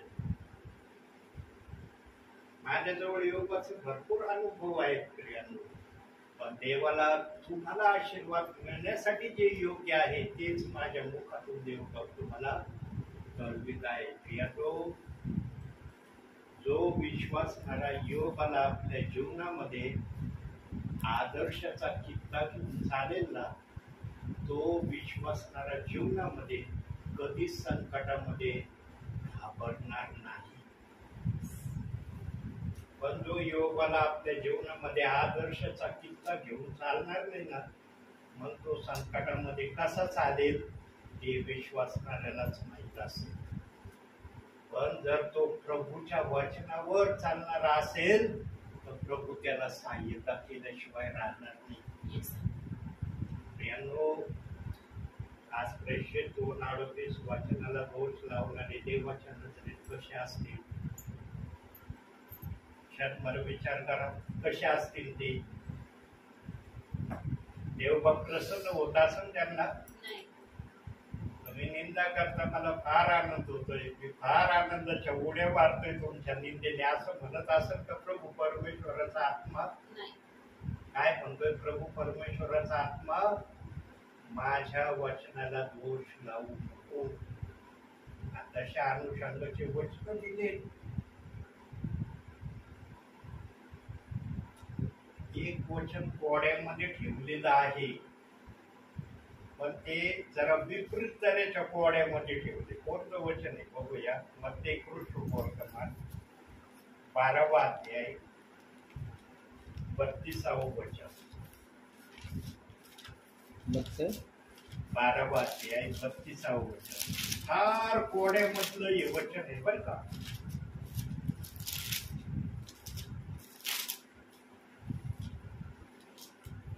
मनुष्याच्या वाचा. मनुष्याच्या पुत्राविरुद्ध कुणी काही बोललं तर त्याची त्याला क्षमा होईल, परंतु जो कुणी पवित्र आत्म्याविरुद्ध बोलल त्याची त्याला क्षमा होणार नाही, या युगी नाही व योग्य युगीही नाही. येणाऱ्या युगातही नाही. फार कोड्यामध्ये हा शब्द ठेवलाय. देवाच्या वचनाविरुद्ध बोलणाऱ्या व्यक्तीचा हमखास न्याय होणार आहे.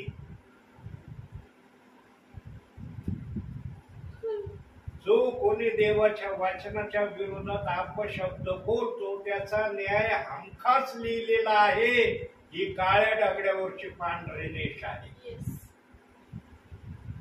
तो विश्वासणारा किती म्हणला ना, नाही माझा न्याय नाही होणार, कारण वचनाला दोष लावायचं देवाच्या आत्म्याने कदापि मान्यता दिलेली नाहीच.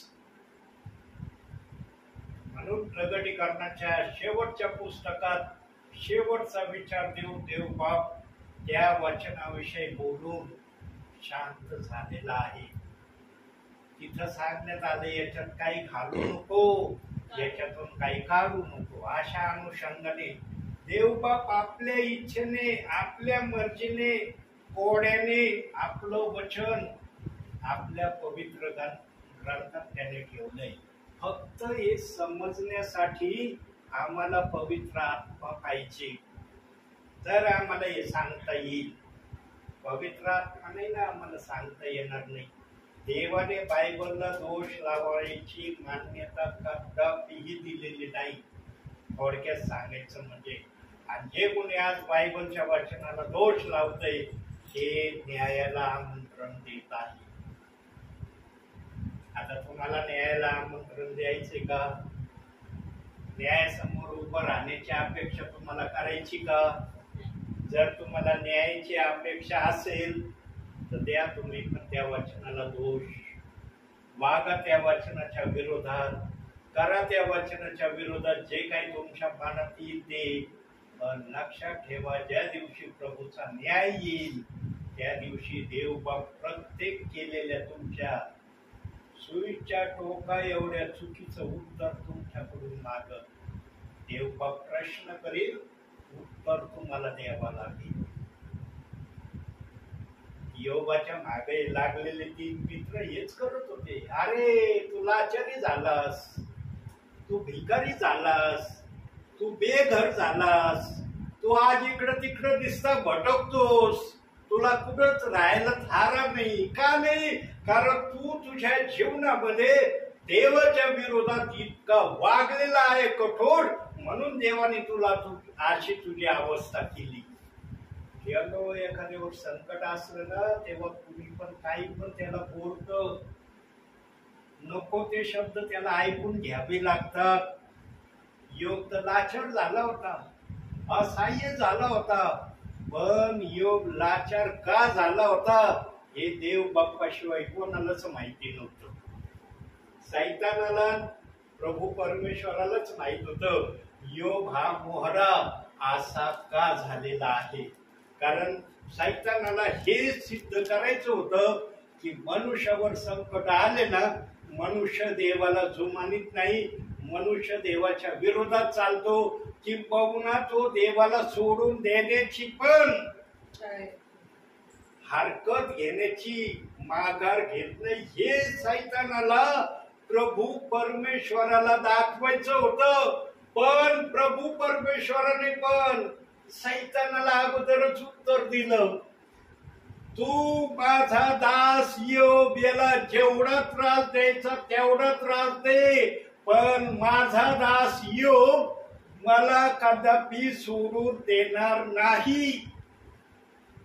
योग काय बोललं? एक योगाचा शब्द आपण बघूया, काढूया योगाचं पुस्तक, 2रा अध्याय काढूया, कारण फार मूल्यवान शब्द योग बोललेला आहे आणि तो आपल्या धर्मपत्नीला बोललेला आहे.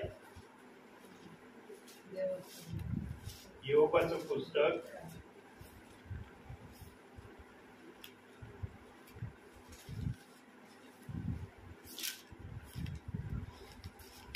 काढलं. हो. दुसरा अध्याय काढा. योगाचा शब्द बरं का, फक्त योग बोललाय त्या ठिकाणी, प्रभू परमेश्वरने बोलला. दुसरा अध्याय काढा पटकन. 10वं वचन वाचा. तो तिला म्हणाला, तू मूर्ख स्त्रियांप्रमाणे बोलतेस. देवापासून सुखच घ्यावे आणि दुःख घेऊ नये का? या सर्व प्रसंगी योबाने आपल्या वाचेने काही पाप केले नाही. बघा, या प्रसंगी योबाने आपल्या वाचेने काही पाप केलं नाही, म्हणजे त्याने देवाला दोष दिला नाही, हे देव बाप्पाला त्या ठिकाणी सांगायचंय. जेव्हा पत्नी पण त्याला म्हणाली, काय देव देव करत बसलास, देवाचं नाव घेणं सोडून दे आणि तू मरून जा. योबाची पत्नी देखील त्याला म्हणली, देवाचं नाव सोडून दे आणि मरून जा, कारण तू आता जगण्यास योग्य राहिलेला नाही. म्हणजे योबाच्या पत्नीला देखील प्रभू परमेश्वराने हे कळवलेलं नव्हतं की सैतान योबाची परीक्षा घेतोय. माझं आणि सैतानाचं युद्ध चाललंय योबाविषयी. याच्यामध्ये योग माझ्या बाजूने विजयी होतोय का सैतानाच्या बाजूने विजय होतोय, हे कृतीने योग करून दाखवित आहे. म्हणून योग या ठिकाणी बोलला, देवाकडून सुखच घ्यावे का, दुःख घेऊ नये का? तू मूर्ख स्त्रियांसारखी काय बोलत आहेस? जेव्हा योबाला मरण्याची भाषा बोलली ना त्याची पत्नी, तेव्हा योबाने हे उद्गार काढले आपल्या पत्नीसाठी. वरच्या वचनात दिलंय, योबाची पत्नी स्वतः म्हणली, तू देवदेव करणं सोडून दे, मरून जा. कितवं वचन आहे पाहूया आपण तो शब्द. योबाच्या पत्नीने स्वतः योबासाठी वापरला. त्याचा अध्याय येते का? हा, त्याचा अध्याय मी दाखवतो तुम्हाला. दुसराच अध्याय येते का?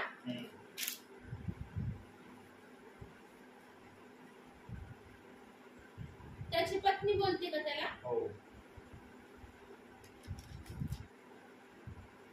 9वं वचन आहे.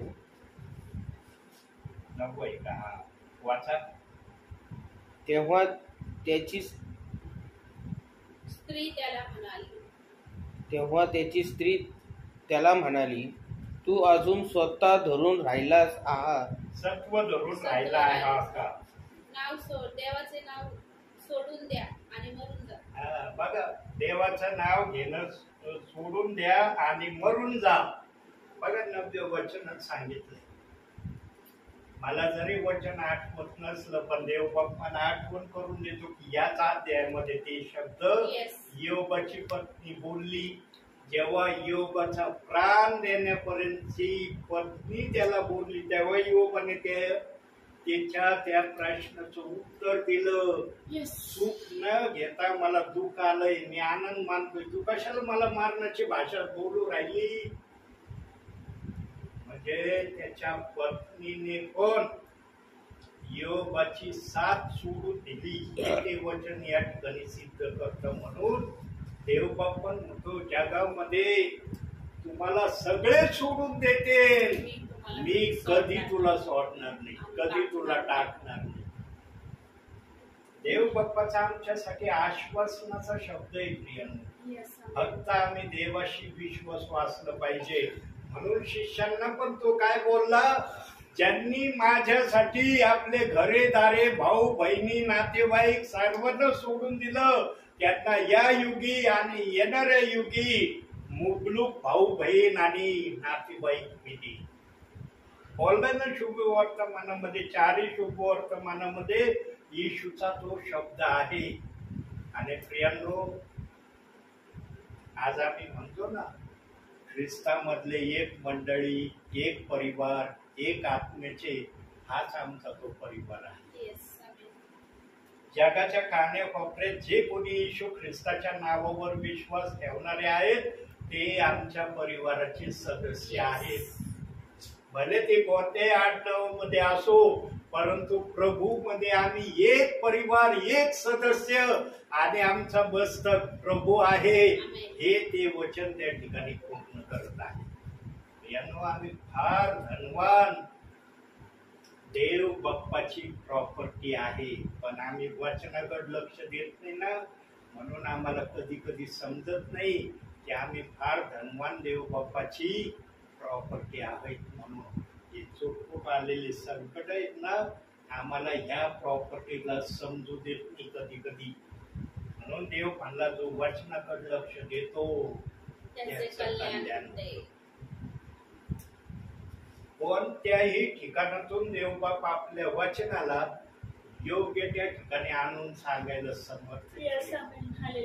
कोणत्याही वाटेने गेला ना, योग्य वाटेवर तुम्हाला समजेल असं वचन देवबाप सांगण्याची इच्छा ठेवतो. पुढील वचनाकडे जाऊया, तिसऱ्या वचनाकडे. तिसरं वचन अतिशय महत्वाचं आहे. स्तोत्र संहितेमध्ये जाऊ. या वचनावरच आता आपण शेवट करूया. 37वा अध्याय, तिसरं वचन. परमेश्वरावर भाव ठेव व सदाचाराने वाग. देशात वस्ती करून राहा, इमानाने चाल. परमेश्वरावर भाव ठेव व सदाचाराने वाग. यानो कितीही जीवनामध्ये कठीणातले कठीण प्रसंग आले ना तुमच्या समोर, इतके भयानक प्रसंग तुमच्या समोर जीवनामध्ये आले ना, त्या प्रसंगामध्ये कधीही देवावरचा विश्वास सुईच्या टोका एवढा कमी करू नका. याला म्हटलंय भाव. परमेश्वरावर भाव असा असला पाहिजे. देवबाप देते तोवर फार माझा भाव आहे. देवबाप्पाने जरासं थांबवलं, कुठं गेला भाव? हे वागणं नसलं पाहिजे. आणि पुढील भागात काय म्हणतो, असं वागणं तुझं प्रभूच्या येण्यापर्यंत राहू दे. सदाचाराने वाग, म्हणजे प्रभू येईपर्यंत असं वागत राहा. किती जण आज वागण्याची अशी तयारी करते. अवसानकडे येऊ द्या. चांगले चांगले सेवक सुद्धा बोलतात पण प्रभूला संकटामध्ये. चांगले चांगले सेवक ते डिक्लेअर जरी करत नसले ना, पण प्रभू आणि ते यांच्यामध्ये संभाषण झाल्याशिवाय राहत नाही. हे काम मी बोलतो माहिती का? याचं कारण काय? कारण मी तसं केलंय म्हणून मी बोलतो. मी केलंय म्हणून बोलतोय. काही जणांजवळ वृत्ती असते सांगण्याची, काही जणांजवळ नसती. तो भाग वेगळा आहे. म्हणून देवबाप म्हणला, जो आपले दोष झाकून ठेवतो त्याचे कल्याण होत नाही. जो कबूल करून सोडून देतो त्याच्यावर दया होते. कुठं दिलंय हे वचन? नीतिसूत्रे 28 अध्याय 13व्या वचनात हा शब्द दिलाय देवबाप्पाने. नेहमी प्रियांनो, देवाच्या सानिध्यामध्ये आपले पाप कबूल करण्याची वृत्ती कमीत कमी ठेवा. देवाच्या सानिध्यात तर ठेवा. इतर ठिकाणी जरी तुम्हाला आवडत नसले हरकत नाही.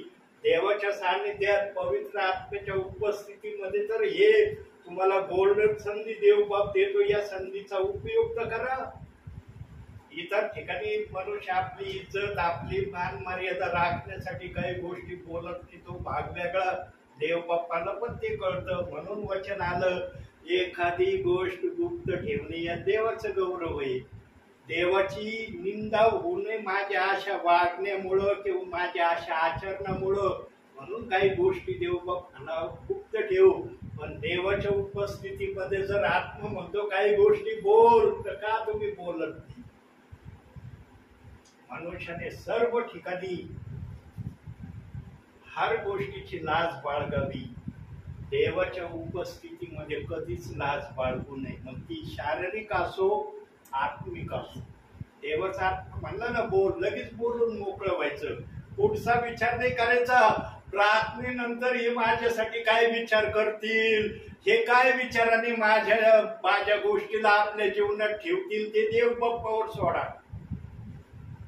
तुम्ही देवाच्या सानिध्यात देवाच्या गौरवासाठी आपले पाप कबूल केले, याची धन्यता देव बाप तुम्हाला मान्य करील. देव बच्चे धन्य आहे की तू माझ्या उपस्थितीत आपले पाप कबूल केले. म्हणून वचन दिलंय, जो आपले दोष झाकीतो त्याचं कधी चाकलं होत नाही. जो कबूल करून सोडून देतो त्याच्यावर दया होती. मला दया हवी असली ना, कबुलीचा आत्मा आपल्यामध्ये ठेवा. काही जण नुसतं तोंडाने म्हणतात माझ्यामध्ये कबुलीचा आत्मा आहे, कबुलीचा आत्मा आहे, पण बोलतच नाही तो कबुलीचा आत्मा. सांगितलं पाहिजे. कबुलीचा आत्मा ना बाप सांगतो की तू काय पाप केलं, आणि आज सांगितलं ना मी दुःखामध्ये मी देवाशी वाद विवाद केला. याच्यावरून मी म्हणतो की चांगले चांगले सेवक दुःखामध्ये देवाला काही ना काही बोलत असते. काही जण